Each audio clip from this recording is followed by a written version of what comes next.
Coming up, we reveal special pre-order bonuses for Mass Effect 3, plus we go back to Edmonton and learn what really goes into the voiceover work. Next, on BioWare Pulse.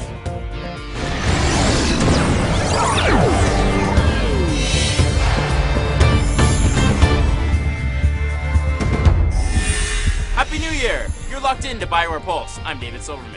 If you're like me, you probably got a lot of those holiday gift cards. Well, BioWare would like to make it easier for you to decide what to do with them as we announce the Mass Effect 3 pre-order incentives. Let's fire up the headlines. Believe it or not, Mass Effect 3 is only 2 months away, and all the pre-order details are finally here. Before we go into the specifics, it's worth noting that if you've already pre-ordered at a participating retailer, then you're good to go. You will automatically be added to the incentive list. Same thing goes for those of you who pre-ordered the Collector's Edition. And speaking of which, we are getting reports that our quantities are running extremely low. In fact, they're running out at some places. So if you really want to get your hands on a Collector's Edition, I suggest you hurry before it's too late. Head on over to MassEffect.com to see the various list of pre-order incentives, which includes the M55 Argus Assault Rifle for everyone who pre-orders at a participating retailer.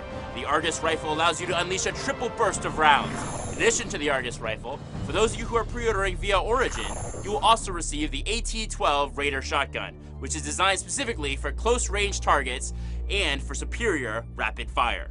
Again, check out www.masseffect.com to see the full list of incentives available for your specific region. Now that you're all armed for the war to take Earth back, let's take a look at a different side of Mass Effect 3. Last time on BioWare Pulse, we showed you some new gameplay animations. In Mass Effect 3 this week, we take you back to Edmonton for a different side of the game, voiceover. Voiceover director Carolyn Livingston and lead sound designer Rob Blake break down what's changing on the voiceover front for Mass Effect 3. It's time for Insider. Hi, my name's Rob Blake. I'm the audio lead here at BioWare, working on the Mass Effect franchise. And I'm Caroline Livingstone, and I'm the VO producer, voiceover producer, and director on the Mass Effect franchise. We have a massive amount of dialogue in our games, and naturally we can't record all of that stuff at the same time, in the same studio, on the same day. So to handle a project of this size, we've developed some very specific types of technology to make this kind of stuff easier for us. The stars were finally within reach.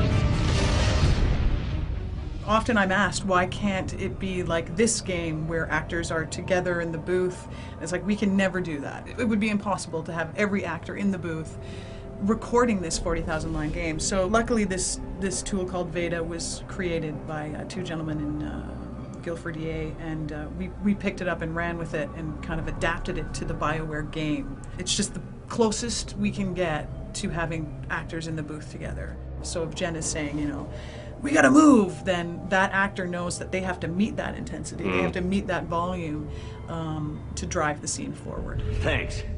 I owe you one.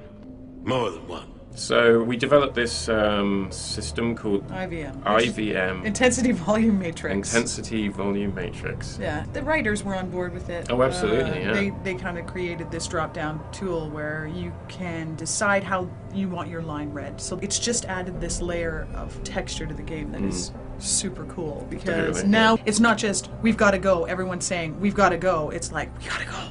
We've got to go! Yeah. Or whatever. Yeah. So if a line is delivered very whispered, then we need to support that with the audio to make sure that the scene feels really quiet and then that it's so much more tense. So stepping into Mass Effect 3, we knew we wanted to tap into Shepard's humanity. We need to find his vulnerability.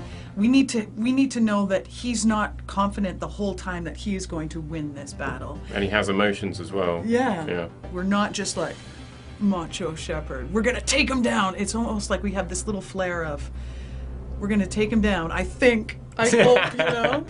Hi, so I am recording the female Shepard, Jennifer Hale, in Los Angeles through Source Connect, and we are just about ready to do a scene. Let's pick it up. It's important we don't lose this squad. What is it about this mission? This is the matrix that we were talking about, and of course this is part of the Veda system. We can listen to Kate, we can listen to Garrus. I need these guys working together. Better not to complicate things. Great. thanks to all of this work we've been doing, you know, with the intensity volume matrix, with Veda, with you know, just having the support from audio in these intense moments, we've got this emotionally engaging experience beyond what we had in Mass Effect 1 and 2. It's so much more immersive. Like, I'm just in it, my heart is breaking. Yeah. I mean, the amount of times that I've even just cried in the booth, it's kind of embarrassing actually, but you know, I've recorded a death scene 3 times now with the male shepherd, female shepherd, and the person who dies.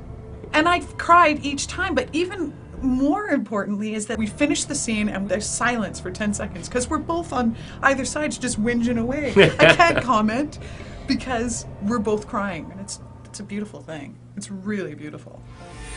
Thanks, guys. As always, stay tuned to BioWare TV for more exclusive insider features and breaking news. For BioWare Pulse, I'm David Silverman, reminding you to keep your fingers on the pulse.